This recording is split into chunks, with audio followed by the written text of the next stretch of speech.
Welcome home scientist creator. तो guys आज हम लोग क्लास 10th का 6th चैप्टर करेंगे और इसके पहले के हम लोगों ने सारे चैप्टर कंप्लीट कर लिए हैं। तो ये सारी आपकी रिवीजन क्लासेस हैं जो चल रही हैं और इस क्लास में अब इस क्लास के सीक्वेंस में हम लोग करेंगे आज 6th चैप्टर। इसका नेम है जल स्रोत तथा उनके उपयोग। तो आज जानेंगे कि जल प्राप्ति के स्रोत कौन कौन से होते हैं और जल का उपयोग हम किस प्रकार से करते हैं। तो आइए स्टार्ट करते हैं। तो पहले हम लोग समझेंगे कि जल क्या होता है। तो जल क्या होता है पहले इसको समझ लेते हैं। जल क्या होता है? जल मनुष्य के लिए क्या है? अनिवार्य तत्व है। जल मनुष्य के जीवन के लिए अनिवार्य तत्व है जिसके बिना जीवन संभव नहीं है। जल हमारे लिए क्या है? अनिवार्य है और जल के बिना जीवन संभव नहीं, ये आप लोग बहुत अच्छी तरीके से जानते हैं। संपूर्ण पृथ्वी का 3/4 भाग पर जल विद्यमान है। जो संपूर्ण पृथ्वी है, जो पूरी हमारी पृथ्वी, उसके 3/4 भाग पे क्या है? जल विद्यमान है। मतलब अगर इस पृथ्वी को 4 भागों में बांट दिया जाए तो इसके 3 भाग पे जल, 1, 2 और 3 भाग पे क्या है? जल विद्यमान है और 1 भाग रहने वाला क्षेत्र है। मानव के शरीर में जल की मात्रा 70 से 75% तक होती है, जो आयु के अनुसार घटती बढ़ती रहती है। मानव के शरीर में जल की मात्रा कितनी होती है? मानव के शरीर में जल की मात्रा 70 से 75% होती है और ये क्वेश्चन पूछा जाता है। और वह व्यक्ति की आयु के अनुसार घटती बढ़ती रहती है। अब जानते हैं जल का संगठन क्या है और किसने दिया है। तो जल का संगठन क्या है और जल का संगठन किसने दिया है, ये भी इम्पोर्टेंट है जानना। तो जल क्या है? जल एक यौगिक है। यौगिक कैसे है? क्योंकि यौगिक का मतलब होता है, जहाँ भी यौगिक लिखा हो किसी वस्तु के लिए तो इसका तात्पर्य है कि वो दो चीज़ों के मिलने से बना है। इसलिए क्या है? जल एक यौगिक है क्योंकि जल भी दो पदार्थों के मिलने से बना है। तो जानते हैं किससे मिलने के बना है? जिसका संगठन 2 तत्वों, मतलब जिसका संगठन 2 तत्वों के जुड़ने से होगा वो हमेशा यौगिक की श्रेणी में आता है। तो जिसका संगठन 2 तत्वों के मिलने से होगा वो हमेशा यौगिक की श्रेणी में आएगा, चाहे वो जल हो या कोई अन्य पदार्थ हो। तो जल 2 तत्वों से मिलकर बना है। वो तत्व है, पहला है हाइड्रोजन, दूसरा है ऑक्सीजन। तो जल 2 तत्वों से मिलकर बना है, पहला हाइड्रोजन और ऑक्सीजन से मिलकर बना है। सर्वप्रथम जल के वैज्ञानिक विश्लेषण का कार्य इंग्लैंड के वैज्ञानिक किसने किया है? सर्वप्रथम जल के विश्लेषण का कार्य इंग्लैंड के जो वैज्ञानिक हैं कैनविस ने किया था। और जल का रासायनिक सूत्र क्या होता है? H2O। H का मतलब क्या होता है? H का मतलब होता है हाइड्रोजन और हाइड्रोजन का H क्या सिंबल है हाइड्रोजन का? तो हाइड्रोजन कितने हैं? H2 लिखा है ना, तो हाइड्रोजन कितने हैं? 2 हाइड्रोजन के मिलने से बना है। O का मतलब होता है ऑक्सीजन। ऑक्सीजन कितनी है? 1 है। तो 2 हाइड्रोजन और 1 ऑक्सीजन के मिलने से जल बना है, इसलिए जल का सूत्र होता है H2O। और जल में हाइड्रोजन के 2 तथा ऑक्सीजन का 1 अणु विद्यमान रहता है। जल भौतिक तथा शुद्ध रूप में स्वाद रहित, गंध रहित तथा रंगहीन द्रव होता है। जल क्या होता है? जो जल शुद्ध होता है, शुद्ध रूप में होता है, वो हमेशा स्वादहीन होगा, गंध रहित होगा और रंगहीन द्रव के रूप में होता है। तो जल का संगठन क्या है? किसके मिलने से बना है? हाइड्रोजन और ऑक्सीजन के मिलने से बना है। सर्वप्रथम जल का विश्लेषण का कार्य किसने किया है? तो इंग्लैंड के वैज्ञानिक है कैनविस ने किया है। और जल का रासायनिक सूत्र क्या होता है? H2O होता है। शुद्ध जल जो भौतिक रूप में विद्यमान होता है वो किस प्रकार का होगा? स्वाद रहित, गंध रहित और रंगहीन द्रव के रूप में होगा। तो अब आगे देखते हैं जल की उपयोगिता। आप समझते हैं जल की उपयोगिता। तो मानव शरीर को स्वस्थ रखने के लिए जल आवश्यक तत्व है। मानव शरीर को स्वस्थ रखने के लिए जल आवश्यक तत्व है। हमारे शरीर में जितनी भी क्रियाएं होती हैं, शरीर के अंदर जो भी रासायनिक क्रियाएं होती हैं, उन सब में जल का महत्वपूर्ण योगदान होता है। मनुष्य को प्रतिदिन 5 लीटर जल की आवश्यकता होती है। कितने? 5 लीटर। जल के अभाव में प्राणी तथा वनस्पति जगत का जीवन संभव नहीं है। और जल के अभाव में चाहे वो प्राणी हो, चाहे वनस्पति जगत का कोई भी वृक्ष, पेड़ पौधा, कुछ भी हो, जल के अभाव में किसी का जीवन संभव नहीं है। सब जल पर ही निर्भर है। अगर जल नहीं होगा तो जीवन भी नहीं होगा। जल मानवीय जीवन के विभिन्न क्रियाकलापों तथा दैनिक गतिविधियों के लिए अति आवश्यक है। साथ ही जल जीवन के साथ ही मानव जीवन की जितनी भी गतिविधियां हैं, वो उसकी पूरी दिनचर्या जो पूरे दिन भर रहती, उसमें जल महत्वपूर्ण भूमिका निभाता है।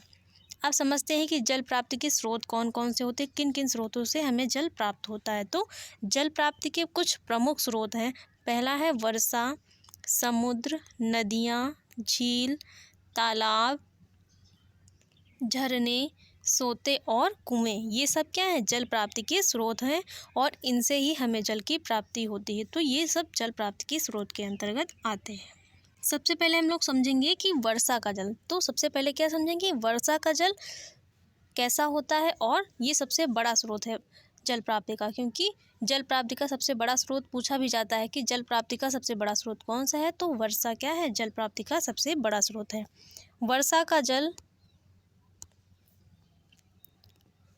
वर्षा जल प्राप्ति का एक व्यापक स्रोत है। वर्षा का जल शुद्ध एवं मृदु होता है। वर्षा को जो जल होता है, वर्षा का जल जब बादलों से निकलता है तो वो शुद्ध और मृदु होता है, मतलब शुद्ध होता है और मृदु होता है। लेकिन जैसे ही वो नीचे आता है, वातावरण के संपर्क में आके जैसे ही वो नीचे धरती तक पहुंचता है, वो अशुद्ध हो जाता है। वर्षा का जल शुद्ध होता है, लेकिन कब, जैसे ही वो बादलों से निकलेगा वैसे वो शुद्ध होता है। लेकिन नीचे आते आते वातावरण में जितनी भी अशुद्धियाँ विद्यमान होती हैं, उन सब के कारण वो अशुद्ध हो जाता है। वर्षा का जल नदियों, तालाबों, झीलों, भूमिगत जल के रूप में उपलब्ध होता है। जो वर्षा का जल है वो कहाँ पे संग्रह होता है, तालाबों में संग्रह होता है, नदी और झीलों में, और साथ ही भूमिगत जल के रूप में उपलब्ध होता है। सिंचाई हेतु वर्षा का जल उपयोगी होता है। सिंचाई हेतु किसका जल उपयोगी होगा, तो वर्षा का जल सिंचाई हेतु उपयोगी होता है। आप समझते हैं समुद्र का जल। समुद्र का जल विशालतम भंडार है। जो समुद्र का जल है वो जल का विशालतम भंडार है। सबसे बहुत बड़ा भंडार क्या है, समुद्र जो है जल का विशालतम भंडार है। पृथ्वी का लगभग 2/3 भाग समुद्री जल से आच्छादित है। पृथ्वी का लगभग 2/3 मतलब पृथ्वी, ये आपकी पृथ्वी है, पृथ्वी का लगभग 2/3, तो पृथ्वी ऐसी है। इसका अगर हम ऐसे 4 भागों में बांट दें तो 2/3 आधा भाग क्या है, जल से आच्छादित है, वो भी समुद्र, मतलब पृथ्वी के आधे भाग 2/3 भाग पे समुद्र हैं। समुद्र का जल लवणीय होने के कारण प्रत्यक्षतः उपयोगी नहीं होता है। समुद्र का जल कैसा होता है, खारा। और खारा क्यों होता है, क्योंकि उसमें बहुत अधिक लवणों की मात्रा होती है और इसके कारण वो उपयोगी नहीं होता है और वो कठोर जल की श्रेणी में आता है। समुद्र के जल के वाष्पीकरण से वर्षा के रूप में उपयोगी जल प्राप्त होता है। और वर्षा क्यों होती है, क्योंकि समुद्र का जल जो है, समुद्र के जल का जब वाष्पीकरण होता है तो वाष्पीकरण के कारण जल भाप बन के ऊपर जाता है और वहाँ पे बादलों का निर्माण होता है। फिर वो बादल क्या है, बारिश के माध्यम से नीचे वर्षा के रूप में वो जल नीचे आता है और ये प्रक्रिया चलती रहती है और ये जल क्या कहलाता है, ये वर्षा चक्र कहलाता है। तो समुद्र का जल वाष्पीकरण के कारण वर्षा के रूप में नीचे आता है और उपयोगी जल प्राप्त होता है। आप समझते हैं नदियाँ भी जल प्राप्ति का स्रोत हैं, तो नदियों को समझ लेते हैं। वर्षा का जल तथा पहाड़ों पर विद्यमान बर्फ नदियों के जल का स्रोत है। जो वर्षा का जल है और जो पहाड़ों पर बर्फ विद्यमान है, वो जब धीरे धीरे पिघलती है तो वो नदियों में जाके मिलती है और नदियों के जल का स्रोत बन जाती है। नदियों का जल शुद्ध एवं मृदु होता है। जो नदियों का जल है वो शुद्ध होता है और मृदु होता है। नदियों का जल पीने एवं सिंचाई कार्यों के लिए उपयुक्त होता है। नदियों का जल कैसा होता है, शुद्ध होता है, तो इसलिए वो पीने और सिंचाई कार्य के लिए भी उपयोगी होता है। जल की आसान उपलब्धता के कारण अधिकांश नगर नदियों के किनारे बसे हैं। जल की आसान उपलब्धता के कारण जो अधिकांश नगर हैं वो नदियों के किनारे बसे हुए हैं, जिससे वहाँ पर वो लोग क्या करते हैं, जल के माध्यम से, जल की उपलब्धता के कारण अपने जीवन का व्यवसाय जो भी करते हैं वो करते हैं। तो नदियाँ भी जल की प्राप्ति का स्रोत है। तो नदियों को देखते हैं हम लोग। वर्षा का जल तथा पहाड़ों पर विद्यमान बर्फ नदियों के जल का स्रोत है। ये हम लोगों ने देख लिया है। नदियों का जल मृदु होता है और नदियों का जल पीने एवं सिंचाई कार्यों के लिए उपयुक्त होता है। जल की आसान उपलब्धता के कारण अधिकांश नगर नदियों के किनारे बसे हैं। ये चीज़ हम लोग देख चुके हैं। अब देखते हैं तालाब। जल की प्राप्ति का स्रोत तालाब भी है, तो तालाब को देख लेते हैं। तालाब कैसे होते हैं, तालाब जल के स्थिर प्राप्ति के स्रोत है। तालाब क्या है, स्थिर होते हैं, मतलब एक जगह पर होते हैं। और जो नदियाँ होती हैं वो प्रवाहमान होती हैं, गतिमान होती हैं। नदी का जल एक स्थान से बहते हुए दूसरे स्थान पे जाता है, लेकिन जो तालाब का जल होता है वो स्थिर होता है, वो एक ही जगह पर रुका रहता है, इसलिए तालाब स्थिर जल के स्रोत होते हैं। तालाबों में वर्षा का जल ही संग्रहित होता है और जो तालाब है उसमें केवल वर्षा का जल ही संग्रहित होता है। तालाब दो प्रकार के होते हैं, कच्चे एवं पक्के तालाब। तालाब दो प्रकार के होते हैं, कच्चे तालाब और पक्के तालाब। तो पक्के तालाब ज़्यादा सुविधाजनक, सुलभ होते हैं और इन तालाबों में भरा हुआ जल ज़्यादा स्वच्छ और शुद्ध होता है। तो तालाब दो प्रकार के होते हैं, कच्चे और पक्के तालाब। अब कुछ महत्वपूर्ण बिंदु देख लेते हैं हम लोग। तो त्वचा के रोगियों के लिए गंधक युक्त जल बहुत लाभकारी होता है। जो त्वचा के रोगी होते हैं उनके लिए गंधक युक्त जल जो होता है वो बहुत लाभकारी होता है। और शरीर में जल की आवश्यक मात्रा का घट जाना क्या कहलाएगा? निर्जलीकरण। तो ये क्वेश्चन पूछा जाता है कि निर्जलीकरण किसे कहते हैं? तो शरीर में जल की आवश्यक मात्रा का घट जाना ही निर्जलीकरण कहलाता है। विश्व जल दिवस कब मनाया जाता है? तो विश्व जल दिवस जो है वो 22 मार्च को मनाया जाता है। ये इंपॉर्टेंट चीज़ें हैं, इनको जान लीजिए, इनसे क्वेश्चन बनते ही जरूर हैं। और विश्व जल दिवस ये तो पूछा ही जाता है। अब थोड़ा सा ये भी जान लेते हैं कि मनुष्य के लिए जल क्यों उपयोगी है। तो मनुष्य के लिए जल की क्या उपयोगिता है, इसको भी जान लेते हैं। मानव शरीर को स्वस्थ रखने के लिए जल आवश्यक तत्व है। मनुष्य को प्रतिदिन 5 लीटर जल की आवश्यकता होती है और जल के अभाव में प्राणी तथा वनस्पत जगत का जीवन संभव नहीं है। जल मानवीय जीवन के लिए विभिन्न क्रियाकलापों तथा दैनिक गतिविधियों के लिए अति आवश्यक है। तो ये जल की मनुष्य के लिए उपयोगिता है और मनुष्य के लिए जल बहुत उपयोगी है। जल प्राप्ति के कुछ साधन और स्रोत हैं, थोड़ा सा इनको हम लोग देख चुके हैं, लेकिन उनके नाम शॉर्ट में देख लेते हैं। ये क्वेश्चन बहुत बार रिपीटेड है, बहुत पूछा जाता है, बहुत इंपॉर्टेंट है। तो ये सारी चीज़ें बहुत पूछी जाती हैं। तो जल प्राप्ति के विभिन्न स्रोत कौन कौन से हैं? नदियाँ, तालाब अभी हम लोग देख चुके हैं, लेकिन फिर एक बार देख लेते हैं। वर्षा का जल, समुद्र का जल, नदियाँ, तालाब, झीलें, झरने एवं स्रोत, ये क्या होते हैं? जल प्राप्ति के मुख्य स्रोत होते हैं। कुएं कितने प्रकार के होते हैं? तो कुएं कितने प्रकार के होते हैं ये पूछा जाता है। और वो कौन कौन से कुएं होते हैं ये भी पूछा जाता है। तो कुएं 3 प्रकार के होते हैं, उथले कुएं, पाताल तोड़ कुएं, गहरे कुएं। उथले कुएं वो होते हैं जिनकी गहराई थोड़ी कम होती है। पाताल तोड़ कुएं, पाताल तोड़ जो कुएं होते हैं इनको आर्टिजन कुएं भी कहा जाता है। और ये पहाड़ों पे पत्थरों को तोड़ के बनाए जाते हैं, इसलिए इनको पाताल तोड़ कुआं कहा जाता है। गहरे कुएं जो होते हैं वो उनकी गहराई उथले कुओं से ज़्यादा होती है, इसलिए इनको गहरे कुएं कहा जाता है। और उथले कुएं की गहराई कम होती है, इसलिए इनको उथले कुएं कहा जाता है। तो इतना समझ में आ गया होगा। अब आगे देखते हैं। अब देख लेते हैं कि तालाब का जल कैसे शुद्ध होता है और उसे अशुद्ध होने से रोकने के उपाय कौन कौन से हैं, कैसे हम तालाब के जल को अशुद्ध होने से रोक सकते हैं। तो इसको देखते हैं। तालाबों में मुख्यतः वर्षा का जल ही एकत्र होता है। यद्यपि वर्षा का जल एक सीमा तक शुद्ध होता है, वर्षा का जल एक सीमा तक क्या होता है? शुद्ध होता है। किंतु तालाबों में एकत्र होने के उपरांत क्रमशः दूषित होने लगता है। जैसे वो तालाब में एकत्र होता है, क्योंकि तालाब का जल स्थिर होता है, तो उसमें जो भी गंदगी एकत्र होती रहती है वो धीरे धीरे क्या करती है? जल को दूषित करने लगती है। तालाबों का जल विभिन्न माध्यमों से दूषित हो सकता है, जैसे कि बाहरी कूड़ा करकट, धूल, मिट्टी, घास, पत्ते आदि हवा से उड़कर खुले तालाबों में गिरते हैं। ये पदार्थ धीरे धीरे जल में सड़ते हैं, जिसके कारण जल दूषित होता रहता है, क्योंकि तालाब का जल स्थिर रहता है। विभिन्न मानवीय क्रियाओं जैसे स्नान, थूकना, कपड़े धोना आदि से भी तालाब का जल दूषित हो जाता है। उल्लेखनीय है कि तालाब का जल एक स्थिर स्रोत है। तालाब का जल क्या है? एक स्थिर स्रोत है। तो जो भी उसमें धूल, मिट्टी, गंदगी जो भी आती है, अगर बाहर से जो चीज़ आ गई है तो वो उसमें विद्यमान हो जाती है, और जैसे जैसे वो उसमें रहती है वो जलाब को दूषित करने लगती है। इसमें जो भी पदार्थ, गंदगी जो आ जाती है वो धीरे धीरे सड़ने लगते हैं, और उनके सड़ने से जो जल है वो दूषित होने लगता है। अतः यह बहते हुए जल की तुलना में अधिक दूषित होता है, और स्थिर जल की तुलना में बहता हुआ जल अधिक शुद्ध माना जाता है। इसमें काई, जीवाणु तथा अन्य जैविक कारक अधिक सक्रिय होते हैं। और जो स्थिर जल होता है उसमें काई जो होती है और जो जीवाणु होते हैं और जो जैविक कारक होते हैं वो सब अधिक सक्रिय होते हैं। जल के स्थिर होने के कारण उनकी जो वृद्धि है उसमें अधिक मात्रा में होती है। और जो काई होती है, आप लोगों ने देखा होगा, जो जल स्थिर होता है तालाब का उसमें हरे कलर की एक परत रहती है, तो वो क्या होती है? वो काई कहलाती है। और स्थिर जल में ये ज़्यादा देखने को मिलती हैं। तो ये सब जल के दूषित होने के कारण है। अब इनको कैसे हम जल को दूषित होने से बचा सकते हैं, तो ये भी जान लेते हैं। यथासंभव पक्के तालाब बनवाए जाने चाहिए। जो तालाब हैं वो पक्के बनवाए जाने चाहिए। बाहरी गंदगी से बचाव के लिए तालाबों के चारों ओर पक्की एवं पर्याप्त ऊंची मुंडेर बनवानी चाहिए, मतलब ताकि बाहरी जो गंदगी है वो तालाब में हवा के साथ ना आ सके। इसलिए तालाब के चारों ओर पहले तो तालाब पक्के होने चाहिए, और जो उसके जो चारों तरफ जो चौकोर उसका किनारा है, वो जो उसकी मुंडेर है, जो उसकी बाहरी दीवार है, वो थोड़ा सा ऊंची और पक्की होनी चाहिए।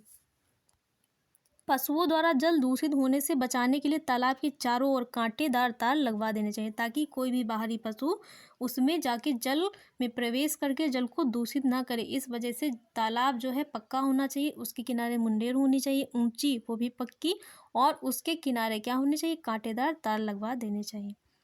समय समय पर तालाब की सफाई की समुचित व्यवस्था होनी चाहिए, और समय समय पर क्या है, उस तालाब में भरा जो जल है उसकी सफाई की समुचित व्यवस्था भी करनी चाहिए, तभी जो जल है वो शुद्ध रहेगा। जल में उगने वाले पौधे एवं घास को समय समय पर उखाड़ते रहना चाहिए। जो भी जल में जो घास और पौधे जो जल के स्थिर रहने के कारण उसमें उग जाते हैं या उत्पन्न हो जाते हैं, उनको समय समय पे उखाड़ते रहना चाहिए, और तालाब के जल को साफ रखना चाहिए। इससे जो उसमें भरा हुआ जल है वो दूषित नहीं होगा और शुद्ध होगा, तो वो उपयोग में आप लोग आसानी से उसको ला सकते हैं। तो जल को दूषित होने से बचाने के यही सब उपाय हैं। इनको अगर हम लोग करेंगे तो जो तालाबों का जल है वो दूषित होने से बच जाएगा। अब देखते हैं कि आदर्श कुआं किसे कहते हैं। ये भी क्वेश्चन बहुत पूछा जाता है। इसकी विशेषताएं, तो आदर्श कुआं कैसा होता है ये जान लेते हैं हम लोग। इम्पॉर्टेंट क्वेश्चन है। आदर्श कुआं क्या होता है इसको जानते हैं। आदर्श कुआं वह कुआं कहलाता है जो साफ व ऊंचे स्थान पर स्थित होता है। ऐसा कुआं जो साफ और स्वच्छ होता है और बल्कि वो ऐसे स्थान पे स्थित होगा जो स्थान क्या होगा, ऊंचा होगा, तथा उसका पानी स्वच्छ और मीठा होता है। यह कुआं सामान्य कुओं से गहरे होते हैं। जो आदर्श कुआं होगा वो सामान्य कुओं से थोड़ा सा गहरे होते हैं। गहरे कुओं का जल शुद्ध व स्वच्छ होता है, और जो कुएं गहरे होते हैं उनका जल शुद्ध और स्वच्छ होता है। यदि गहरे कुएं को व्यवस्थित ढंग से बनाया जाए तथा उसका समुचित रख रखाव किया जाए तो वह उस कुएं को आदर्श कुआं माना जाता है। अगर जो कुएं हैं, जो भी कुआं ढंग से बनवाया जाएगा, जो गहरे कुएं बनवाए जाएंगे उनको व्यवस्थित ढंग से बनाया जाएगा और उनका समुचित रख रखाव किया जाए तो वो एक आदर्श कुआं माना जाता है। आदर्श कुओं को में भूमिगत जल का स्तर ऊपर होता है। जो आदर्श कुआं होता है उसमें जो जल का स्तर होता है, भूमिगत जो जल है वो जल का स्तर ऊपर होता है, तो ऐसे कुएं आदर्श कुएं कहलाते हैं। अब आदर्श कुएं की विशेषताएं देख लेते हैं हम लोग कि आदर्श कुओं की विशेषताएं कौन कौन सी हैं। तो आदर्श कुओं की मुंडेर ऊंची होनी चाहिए, आसपास ईंटों का पक्का फर्श होना चाहिए, तभी कुआं क्या माना जाएगा, आदर्श कुआं माना जाएगा। क्योंकि ऐसे कुएं का जल ही साफ और स्वच्छ होगा जो पक्का होगा और जिसकी मुंडेर ऊंची होगी और उसके आसपास का जो क्षेत्र है वो भी फर्शदार होगा। आदर्श कुआं उस भूमि में खोदना चाहिए जहाँ की मिट्टी सामान्य हो। सामान्य से अधिक लवण या क्षार विद्यमान होने की स्थिति में कुएं से अच्छा पानी प्राप्त नहीं हो सकता है। मतलब जो कुआं है वो ऐसी जगह पे बनाया जाना चाहिए जहाँ की जो मिट्टी है उसमें जो लवण और क्षार विद्यमान है उनकी मात्रा क्या होनी चाहिए, सामान्य होनी चाहिए। वो उदासीन वाले स्तर पे होने चाहिए, तभी वहाँ से प्राप्त जो जल है वो मीठा और स्वच्छ होगा और पीने योग्य होगा। आदर्श कुएं के ऊपर छतरीनुमा शेड होनी चाहिए। जो कुआं है उसके ऊपर भी क्या होना चाहिए, छतरीनुमा शेड होनी चाहिए, जिससे जो ऊपर से गंदगी हवा के साथ उड़ के आती है वो कुएं में प्रवेश ना करे, ताकि ऊपर से उड़कर कूड़ा करकट कुएं में ना गिरे। आदर्श कुएं से जल प्राप्त करने के लिए साफ बर्तन का प्रयोग करना चाहिए। तो आदर्श कुआं की क्या विशेषताएं होती हैं ये समझ आ गई होंगी। अब हम लोगों ने अभी कुएं देखे ना, कुएं के प्रकार देखे। अब समझते हैं कि कुएं किस प्रकार के, विस्तृत रूप में कौन सा कुआं किस प्रकार का होता है, तो ये भी देख लेते हैं। उथले कुएं, अभी हम लोगों ने पढ़े कुएं 3 प्रकार के होते हैं, तो अभी हम लोगों ने पढ़े। अब देख लेते हैं कि उथला कुआं किस प्रकार का होता है। भूमि की प्रथम प्रवेश स्तर तक खुदाई करके इन कुओं का निर्माण किया जाता है। इनकी गहराई लगभग 30 फीट होती है, मतलब ज़्यादा नहीं होती, केवल 30 फीट होती है। भूमि में उपस्थित लवणों के कारण उथले कुओं का जल प्रायः कठोर होता है। जो उथले कुएं होते हैं उनकी जो गहराई होगी वो 30 फीट होगी, और उसमें उपस्थित लवणों के कारण जो उथले कुओं का जल होता है वो कठोर होता है। तो गहरे कुएं कौन से होते हैं, गहरे कुओं की जो गहराई है वो लगभग 100 फीट होती है। कितनी? 100 फीट होती है। और जो उथले कुएं उनकी 30 फीट होती है। बहुत ज़्यादा फर्क है। इनका जल मृदु तथा अशुद्धियों से मुक्त होता है। इन कुओं से लगभग सभी ऋतुओं में जल प्राप्त किया जाता है। किस कुओं से? जो गहरे कुएं होते हैं वो सभी ऋतुओं में उनसे जल प्राप्त होता है। अब समझते हैं कि आर्टिजन या पाताल तोड़ कुएं किस प्रकार के होते हैं।